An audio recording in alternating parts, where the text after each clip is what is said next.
is a number that should not exist. According to a 2023 Gallup workplace study, the employees most likely to be underpaid relative to their market value are not the poor performers. They are not the disengaged. They are not the ones showing up late and leaving early. The employees most systematically underpaid, by an average of 18 to 24% below external market rate, are the ones rated as high performers who are considered essential to their teams. The best employees in the room are the most financially exploited people in the building. Read that again. Not the weakest link, not the ones management is quietly trying to manage out, the person who arrived early this morning, the one whose name gets mentioned when something difficult needs handling, the one who has built a reputation for delivering when no one else will. That person is statistically the most likely to be significantly underpaid for what they actually produce. Let that sink in. Because if you are the go-to person on your team, the one who absorbs the overflow, solves the problems nobody else can solve, covers when someone is absent, and delivers at a level that makes your manager look good in every quarterly review, what I am about to show you is going to reframe the last several years of your professional life in a way that is uncomfortable, clarifying, and ultimately actionable. Being indispensable is not a career strategy. It is a financial trap, and the more excellent you become inside it, the tighter it closes. My name is Isabella, and I spend way too much time thinking about the invisible mechanisms inside workplaces that high-performing employees experience every single day without ever understanding how those mechanisms are being used against them. Before we go any further, drop a comment right now and tell me where you are watching from. And be honest with me, are you the best employee in your room? Are you the person everyone goes to, the one who never says no, the one who takes the difficult assignment because nobody else will step up? Tell me where you are, whether you are in New York or Toronto, Chicago or London, Atlanta or Vancouver. I read every single comment, and I genuinely want to know. If this video names something you have been feeling but could not articulate, subscribing means you will not miss what is coming next. Now, here is the belief this video is putting on trial today. The belief that being excellent, indispensable, and irreplaceable is the fastest path to financial advancement inside an organization. That belief is wrong. Not partially wrong, not wrong in edge cases. Structurally, mechanically, mathematically wrong, in a way that becomes more wrong with every year of excellence you invest inside a system that was never designed to reward the thing you have been optimizing for. The evidence is in, and it is not close. What systematically traps the best employees at compensation levels that bear no relationship to their actual contribution or market value has a specific name. Organizational psychologists and compensation researchers call it the indispensability illusion, the deeply held professional belief that making yourself irreplaceable to an organization produces financial security and advancement, when the structural reality is precisely the opposite. The more irreplaceable you become, the more the organization depends on you staying exactly where you are, and the more they depend on you staying, the less financial pressure exists to compensate you at market rate. The concept draws from foundational research documented by Cornell University's School of Industrial and Labor Relations, whose longitudinal studies of high-performer compensation trajectories across Fortune 500 companies produced a finding that restructured how compensation researchers think about talent retention. High performers, classified internally as critical or essential, receive on average smaller annual compensation increases than high performers who are not so classified, because the organization's perceived risk of losing them is lower. Their own excellence reduces the urgency of paying them correctly. The indispensability illusion is the professional version of a hostage negotiation where the hostage keeps reassuring the captor that everything is fine. The more convincingly they perform that reassurance, the less pressure exists to resolve the situation. Here is where the data becomes impossible to ignore. According to a 2024 World at Work Total Rewards Survey covering 1,400 organizations across the United States and Canada, employees formally identified as high performers, who are also rated as high flight risk, receive annual compensation increases averaging 6.2%. Employees formally identified as equally high performers but rated low flight risk, meaning the organization believes they are unlikely to leave, receive increases averaging 3.1%. Read that again. Same performance rating, identical output, the employee perceived to be likely to stay receives exactly half the raise of the employee perceived to be likely to leave. Performance is not the variable. Perceived leverage is the variable. And being the best employee in the room, being deeply embedded in the team, being the person who would never leave because they care too much, that makes you low flight risk, which makes you the employee who gets 3.1%. Let that sink in. According to LinkedIn's 2024 Global Talent Trends report, employees who changed employers in the previous 12 months received median compensation increases of 12.4%.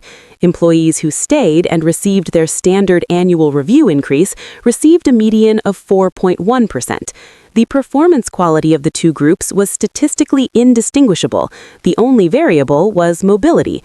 According to a Harvard Business School study on internal promotion patterns published in 2022, employees identified as essential to current team function were 34% less likely to be promoted into a higher compensation band than employees of equivalent performance who were not classified as team critical. The essential employees were retained in place. The mobile employees were advanced.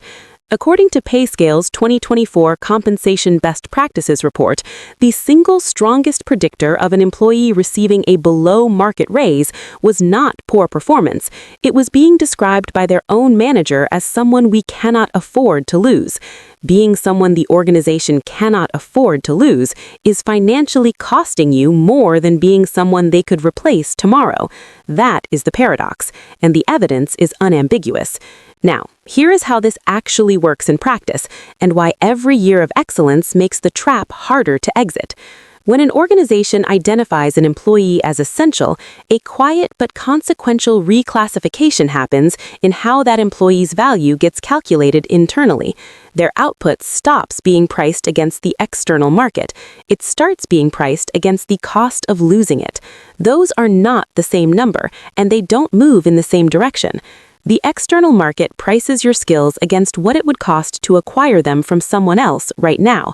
That number increases as your skills grow, as the market evolves, as demand for your capability rises. The internal captive price is calculated against the disruption cost of your departure, which is a one-time event, not a continuous market reality. Organizations rationally minimize ongoing compensation cost against a disruption they may never actually incur. Think of it like a landlord who has a long-term tenant in a building where switching costs are high. The landlord knows the tenant is unlikely to leave. Moving is disruptive, familiarity is comfortable, the inertia is real, so the rent stays low. Not because the apartment isn't worth more, because the tenant's own attachment to it removes the pressure to price it at market. You are the tenant. Your excellence made you comfortable. Your comfort made you captive, and captive assets are systematically underpriced. But here is where it gets significantly darker. There is a specific pattern that plays out in the careers of high performers with such regularity that compensation researchers gave it a name: scope creep without pay correction. The best employee in the room demonstrates capability. Capability attracts more responsibility. The additional responsibility gets absorbed because excellent employees do not say no, because the work needs doing, because they genuinely care about the outcome. The responsibility load grows. The compensation does not grow proportionally because the additional work was never formally reclassified as a new role. It was simply added to the existing one. 3 years later, that person is doing the work of 1.5 positions, being compensated for one, and being reviewed against an original job description that no longer reflects anything about what they actually do. The performance rating is outstanding because the standard is outdated. The raise reflects the rating on a standard that stopped being accurate 2 years ago. The real market value of the work they are now performing is completely absent from the conversation. According to a 2023 Society for Human Resource Management survey, 61% of employees reported taking on significant additional responsibilities in the previous 2 years without a corresponding compensation adjustment. Of those, 78% describe themselves as strong or exceptional performers. The best employees absorb the most scope creep. The most scope creep produces the largest gap between compensation and actual market value. Excellence without structural awareness becomes a mechanism for extracting additional labor at no additional cost. But that is not the worst part. The indispensability illusion does not only operate at the structural level, it operates at the identity level, which is what makes it so resistant to correction. High performers who are essential to their teams frequently carry a professional identity built around that essentialness. They are the person who delivers, the person who does not let the team down, the person whose standard is a source of genuine personal pride.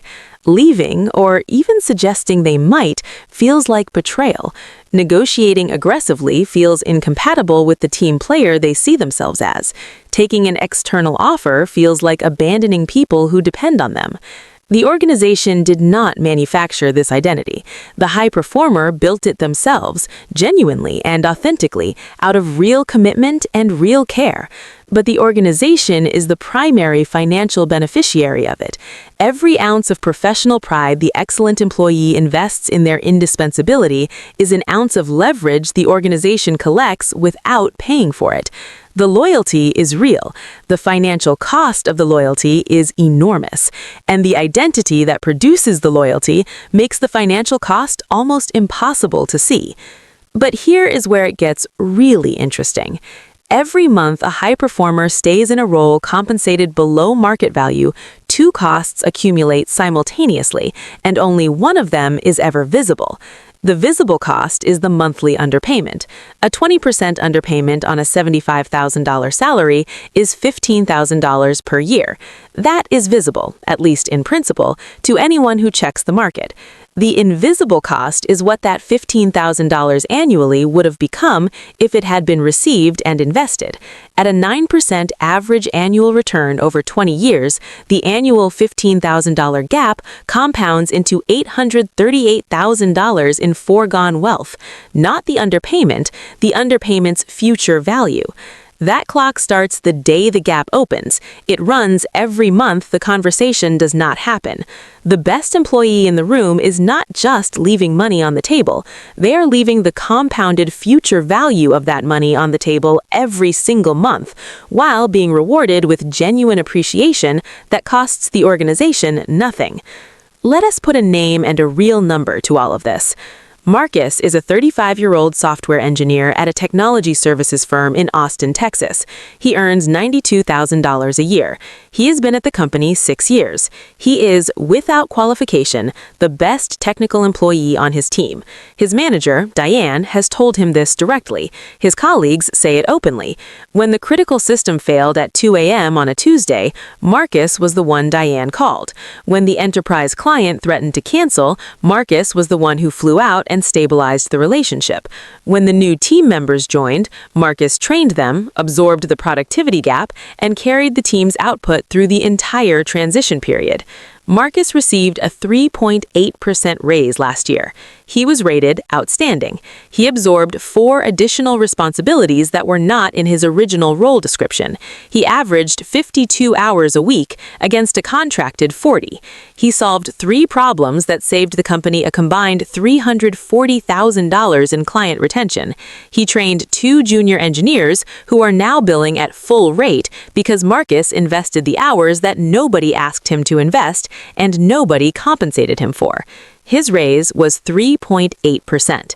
When Marcus finally ran the market data, quietly on a Sunday afternoon, after ignoring a LinkedIn recruiter message for 2 months, he found that his role, at his experience level, in Austin, Texas, was paying external candidates between $118,000 and $127,000. He was earning $92,000. The gap was $26,000 to $35,000 annually. He had been at the company 6 years. At a conservative midpoint gap of $28,000 per year over 6 years, Marcus had foregone approximately $168,000 in compensation. Invested at 9% over the same period, that $168,000 carried a present value of approximately $224,000.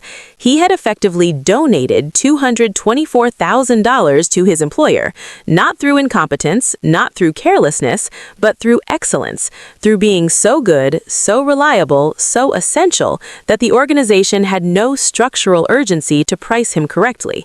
He called the recruiter on Monday morning.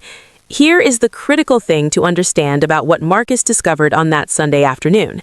Diane was not extracting value from Marcus through malice or conscious exploitation. She genuinely valued him. She genuinely believed his raise was appropriate given the budget and the band position.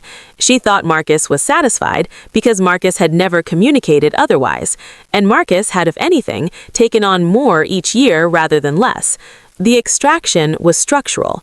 It was the natural output of a system where excellence reduced the organization's urgency to correct the compensation, where loyalty removed the threat signal that would have triggered a market review, and where professional identity made the conversation feel wrong to initiate.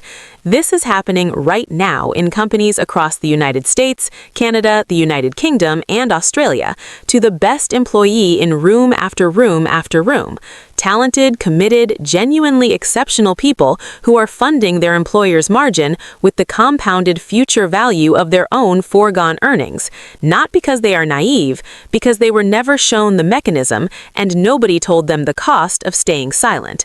You are not being taken advantage of because you are weak. You are being taken advantage of because you are exceptional, and your exception has been quietly monetized by a system that benefits from you not knowing it. So what does interrupting this actually look like in practice? The first thing, the thing that most people have been putting off because it feels either arrogant or depressing, is calculating the real gap. Not estimating it, not sensing it vaguely from a colleague's offhand comment. Actually pulling current salary data from at least 4 independent sources. Industry surveys updated in the last 12 months, live job postings for your exact role in your specific city, compensation figures shared in professional communities, and direct conversations with people who have recently moved externally. Cross-reference them. Find the verified number for what your work actually commands in the current market, including every responsibility you have absorbed beyond your original role. The distance between that number and your current salary, multiplied by the years you have been sitting inside it, is the financial cost of the indispensability illusion so far. Write that number down. Look at it. It is the most important financial figure in your professional life, and most people have never seen it clearly. The second thing is to stop absorbing additional responsibility without making it structurally visible. Every significant new function you take on without a formal conversation about what it means for your role classification is a contribution to operational efficiency at no cost to the organization. The conversation does not need to be aggressive. It needs to be specific. When a meaningful new responsibility is added to your scope, ask directly what this means for your role classification and compensation band. Most managers have never had this initiated from the employee side. It signals that you understand the architecture and changes every subsequent conversation. The third thing is the one that makes the others possible, and it requires the most honest self-examination. You have to separate your professional pride from your employer's financial interests. These two things have become fused in a way that serves one party far more than the other. Being excellent does not require being irreplaceable to a single organization. Being excellent means your skills and judgment command market rate compensation wherever you deploy them. The identity worth building is not, I am essential to this team. It is, I am exceptional in this field. The first identity gives your employer leverage over you. The second puts the leverage where it belongs. The fourth thing, and the data on this is unambiguous, is to become genuinely, visibly engaged with the external market. Not because you are planning to leave, because the world at work research is clear. Perceived flight risk is the primary driver of above-market compensation adjustments, not performance. You do not need to threaten to leave. You need the organization to understand, through observable behavior, that you are an active market participant rather than a captive asset. Maintaining an updated professional presence, engaging with your industry externally, having conversations with recruiters even when you have no intention of moving, these are not acts of disloyalty. They are the professional hygiene that reclassifies you internally from someone we cannot afford to lose to someone we need to keep competitive. Those two categories receive profoundly different raises. The fifth thing is to translate what you do into the language that actually moves compensation decisions. The biggest and most costly mistake excellent employees make when they finally do have the conversation is framing it in dedication and effort language. The hours, the commitment, the years, the extra miles. None of those are compensation variables. Revenue protected, costs reduced, risk mitigated, efficiency created. Those are. Before any compensation conversation, convert the previous 12 months of your contribution into specific business outcomes with specific numbers attached. Not, I supported the team through a difficult transition. I maintained team output at 94% of target during a 6-week period when 2 senior positions were vacant, preventing an estimated $180,000 in project delays. The same work in business language is a case for a number. In dedication language, it is a story that produces warm appreciation and another 3.8%. The sixth thing, and this is the one most people delay the longest, is having the conversation you have been avoiding. Every day it does not happen, the clock runs.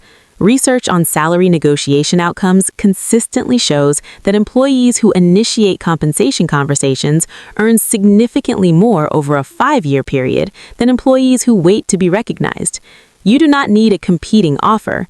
You need the organization to understand, through observable behavior, that you are an active market participant rather than a captive asset.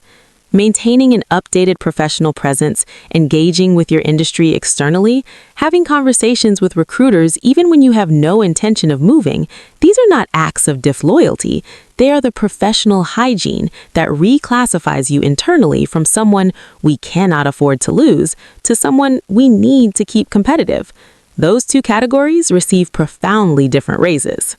Picture yourself 5 years from now, sitting in a role that compensates you for what you actually produce.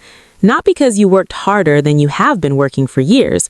You have been working harder than almost everyone around you for years. You are there because at some point between now and then, you stopped optimizing for being indispensable and started optimizing for being correctly valued.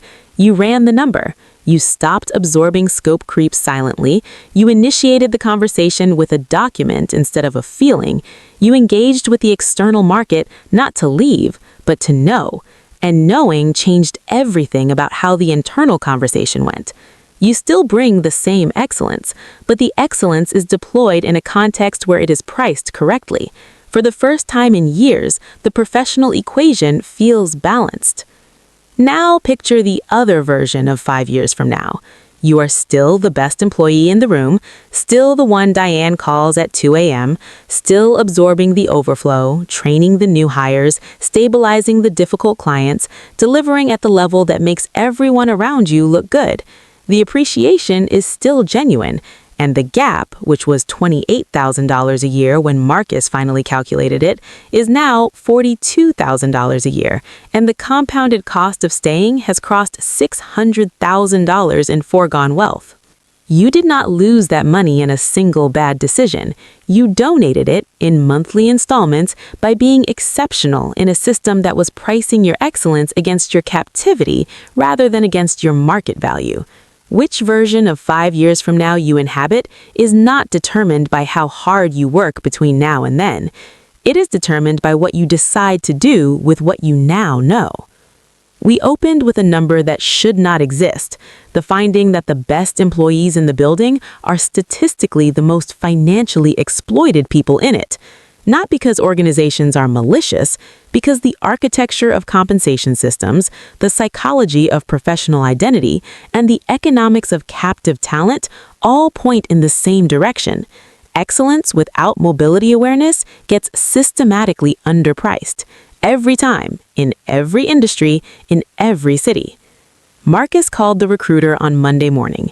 He did not take the external offer. He used it as one verified data point in a documented market case that he presented to Diane 3 weeks later. She went quiet in a way that told him the gap had been visible to the organization for considerably longer than it had been visible to him. He received a 23% adjustment and a formal role reclassification, not because he finally worked hard enough, because he finally stopped optimizing for being indispensable and started optimizing for being correctly valued.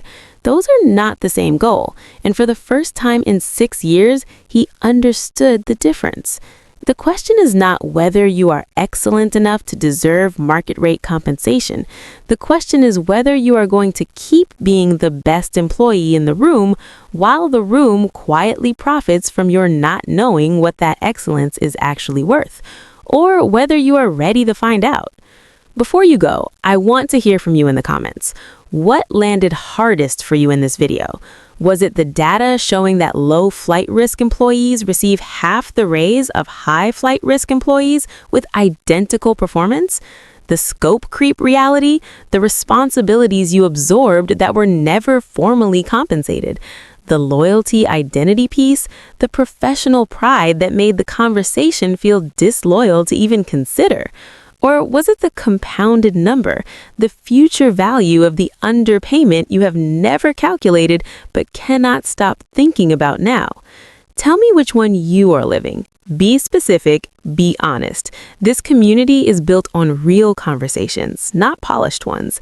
And tell me where you are watching from, whether you are in New York or Toronto, Chicago or Vancouver, London or Sydney. This plays out identically across every industry and every city. Drop your location below.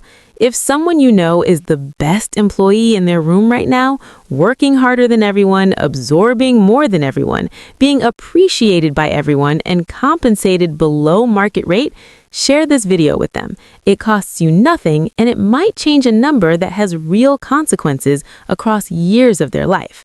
If this earned a like, it helps more people who are quietly living this find their way here, and subscribe if you want to keep building, because today we named the trap and the next conversation is about the exit. Thank you for being here. Now go calculate the number.